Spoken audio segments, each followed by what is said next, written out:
Investec Cape Town Art Fair, held at the Cape Town Convention Centre, was full of great energy. Visitors from around the world came in large numbers to exhibit, consume, and share their lived experiences through their art, stories that took a village to raise a child. Let's take a look at how the day went.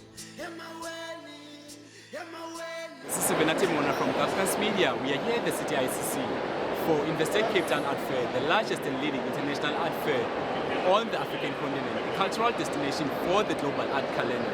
It stands as the platform that connects Africa to the world and the world to Africa. From today to the 22nd of February 2026, the fair returns for its 13th edition with a thematic proposition that invites attentiveness, reflection and exchange. The fair attracted 80,000 visitors and 125 international exhibitors from 58 countries in 2025. This year you can expect more. Africa has so much to offer to the world. With its creative beings, there's a vast energy invested in the art pieces, and how the stories are portrayed depends on the artists behind them. Felix, Ghanaian contemporary artist, talks about how fashion inspired him to do the type of art he does. My art was inspired by the kind of people I live with in my community. So there is this perception about how we dress. So I normally talk about fashion, our old sense of fashion and the new sense of fashion. So I think bringing the new clothes we have and branding them within the old style. So I talk about fashion. Most of my works are based on fashion, due to the old style, and return it and reform it into a new style of fashion. Everyone in Africa has a shared experience from the community we grew up in, but the things we consumed and used from birth inform our creativity. Kwaku Yaro talks about how his art piece was inspired by the very same thing they used to sleep on growing up. So I talk about my community. I always love to talk about community in my work because that's where I'm from, and I think I'm a product of the community where I grew up in, and you can see that in my work, almost bringing the community together. And I like to collect things because the surface that I'm painting on is a mat that a lot of people slept on growing up.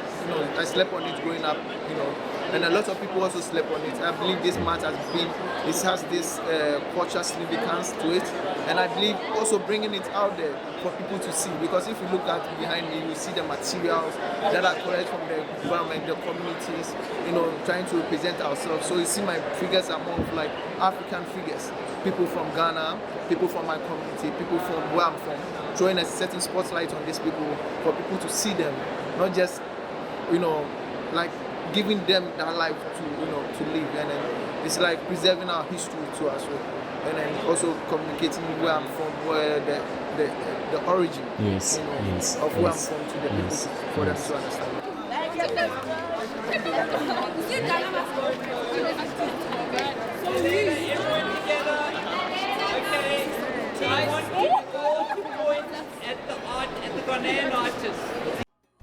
Consumerism is one of our biggest problems globally. In this context, we dive deep into how much textile waste ends up in the ocean and inland, from the designers and the clothes we consume.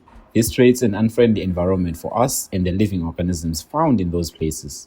Michael Ga talks about how that inspired him to create art pieces that bring awareness to the world. I picked up this material, and then when I grew up and then I decided to be an artist, I said, why don't I go back to a material I know much about, and that happens to be textile. So I source most of my fabric from the second-hand market, and I also use offcuts from my mom and then my aunties and neighbors. So my work is creating awareness for people to be eco-friendly. It's also a commentary on the textile industry and their effect on our lives. Because I live very close to the sea. Anytime I go to swim, I see this textile waste in the sea, and which is not appealing to the heart. I love the environment. I want people to be very conscious about the environment, not to throw stuff around. Because if you do, they all end up in the sea. So this is my own small way of creating awareness. And you can see orange runs through my pieces. So my mom will sew in the day, and then at the weekends she will sell oranges. like when I see the color or the fruit orange, it's like takes me back to how I used to grow up. I mean, the love I grew up with, the joy I grew up with, and that's what I put in my work for like others to enjoy. Spiritually, some of us in Africa align our use of materials with living things, something that had life before it became materially used for art. James, speak more about that.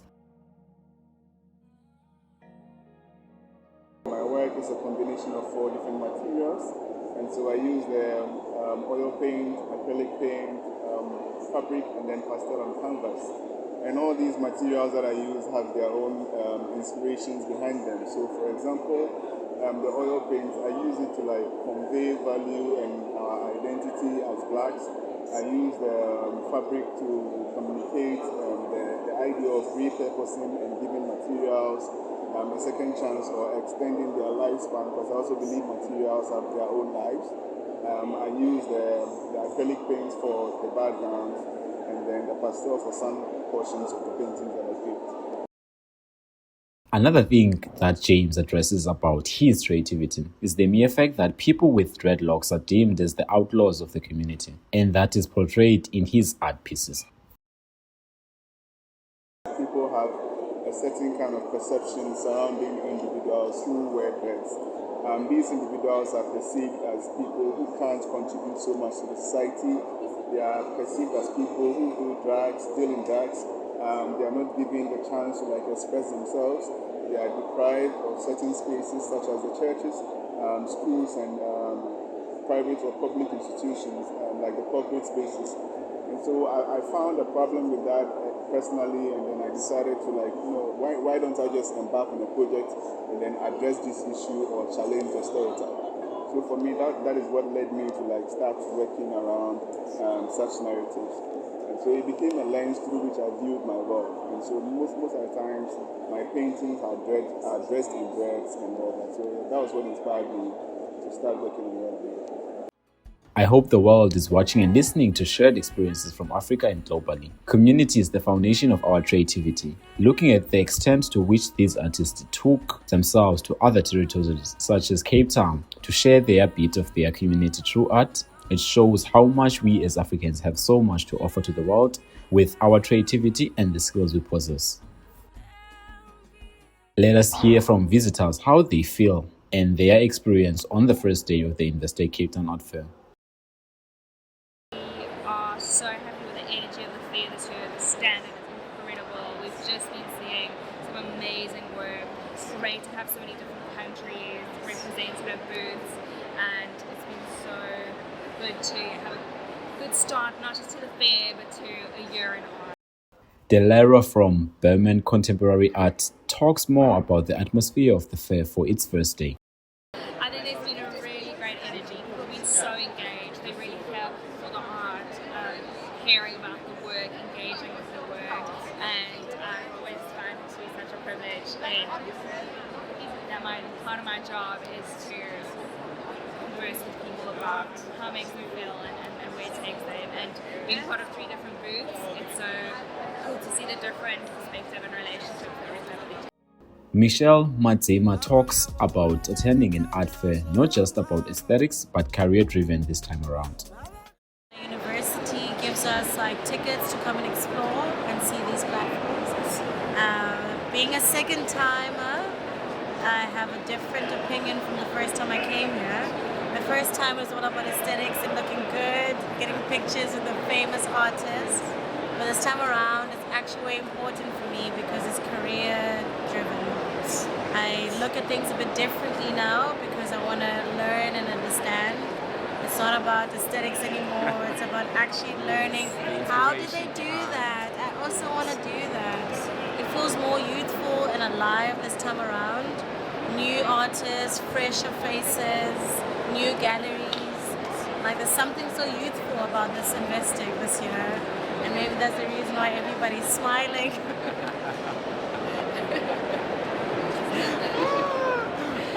All I can say, thank you so much. We would like to see your work.